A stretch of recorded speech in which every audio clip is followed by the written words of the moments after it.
A few weeks back I got my hands on a preview build of Piranha Bytes' latest action RPG Risen 2, and I gave you my thoughts on the game and let you know what you should expect upon the full release.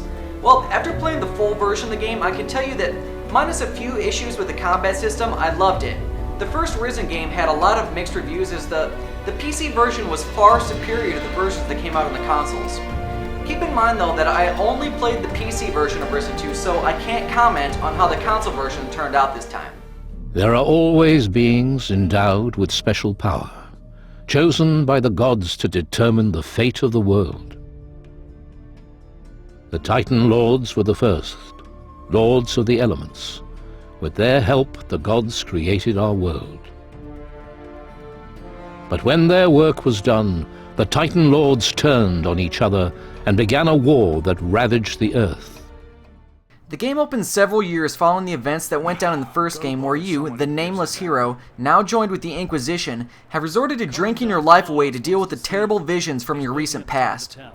The end of the world nears as the Titans, led by a Titan Lord by the name of Mara, continue to destroy everything that is left of mankind. As all hope is nearly lost, it's heard that the pirates of the southern seas have uncovered a weapon capable of destroying the Titans. Being the slayer of the Fire Titan from the first game, you're the ideal candidate to go undercover and earn the respect of the pirates to uncover the weapon. Things get complicated as you eventually gain your own ship and crew, and learn there's more to stopping the Titans than simply hunting down the weapon. It's important to note though that there really isn't anything in terms of backstory, so new players are almost certain to be lost throughout most of the adventure. But hey, the first game's nice and cheap now if you're so inclined to play a little catch-up. All written in Book of Khan. Fuck yes. From start to finish on the normal difficulty setting, Risen 2 took me roughly 31 hours to complete the main storyline and what I consider to be most of the side quests. Along the way, I encountered a wide cast of characters ranging from the proper Inquisition soldiers to a whole slew of savage pirates and sometimes batshit crazy island natives. The atmosphere this time around is completely different as we transition from the theme of heavy armor with swords, shields, and fireballs to a dark sea, pirate, and voodoo theme. I really enjoyed the direction the developers took the story, gameplay mechanics, and aesthetics this time around as it kept the game fresh and interesting. If you can't tell by now, the graphics in the PC version of the game are stunning. The lush jungle environments combined with the dynamic weather patterns are just great to look at. They really make exploring every inch of the game's 7 islands a pleasure. Travel between the separate islands is instant via your ship, but each island is rather large where not every area is reachable until later portions of the game, encouraging revisiting previous areas.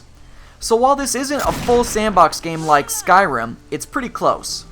PC gamers need not worry as there are a plethora of in-game graphical settings including AA, AF, depth of field, and various sliders for shadows, reflections, water, texture, shaders, and distance. There's even built-in support for a gamepad if you so desire. The soundtrack is great from the very beginning, and while some voice actors were annoying, for the most part I enjoyed a majority of the acting, even though the lips often did not sync up with their voices. Oldest gnome on island. Wise and clever old fucker. It also seems as though some areas could use some polish with crossfades or something, primarily around harsh cuts and dialogue and transitions between gameplay and cutscenes. Like the previous game, Risen 2 is all about choices. Each task and quest you're presented with has several ways that it may be completed. You can use your wits, sly dialogue, or intimidation to convince a patron to give you information or an item they're withholding from you. You could pickpocket it from them or wait until they're sleeping and steal it from a chest with your pet monkey. Or you could simply shoot them in the face mid-conversation. See, how you go about your devious decisions will alter the way the game plays out for you. With this, you can build your character to your liking. As you complete quests, use your skills, and kill enemies, you'll earn glory points, which may be spent in blades, firearms, toughness, cunning, and voodoo. Increasing these categories strengthen a subset of statistics like how well you can be trained to use your weapons, pick locks, or cast voodoo magic. Gold may then be spent at various trainers to teach you additional moves and abilities, as well as make you hit harder and take more damage. In my preview, I noted that monsters do not respawn, so you wouldn't be able to max out every statistic.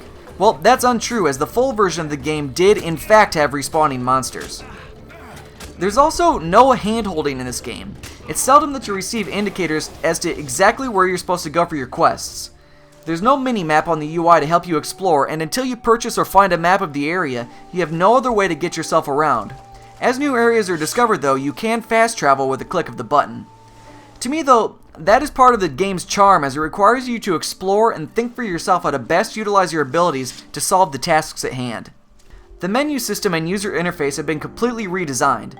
The menus worked great for the PC and at least look like they should work nicely for the console version based on the footage I used in my preview video, which should be a relief for those of you who played the console version of the previous title. The combat in the game is actually rather difficult, but I don't actually believe that it's due to the enemies being tough per se, but more with how you have a limited set of combat options. You can't really block attacks from many foes, and there's no way to roll or dodge, which to me was a letdown. I just feel that I could have been much more efficient if I had these abilities. Most encounters simply involve using voodoo to get enemies to attack each other, then picking them off one by one from a distance with my shotgun and pistol.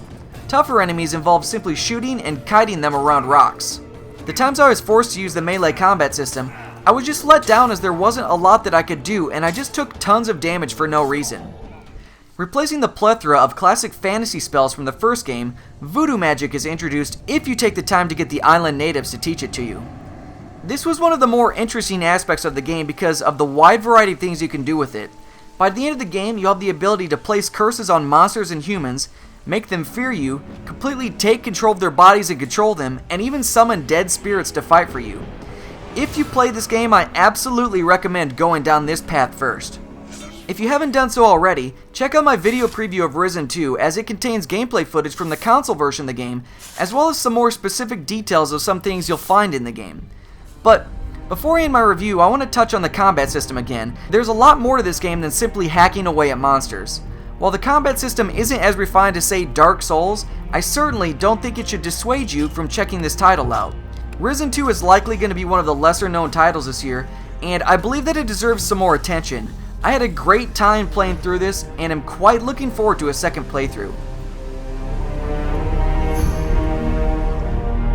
Check out the full write-up and screenshots over at ZeitgeistGameReview.com. Stay up to date by following me on Twitter and Facebook, and make sure to check out all of the other great gaming entertainment on the Game Station. Don't forget to subscribe and press the thumbs up button. Thanks for watching.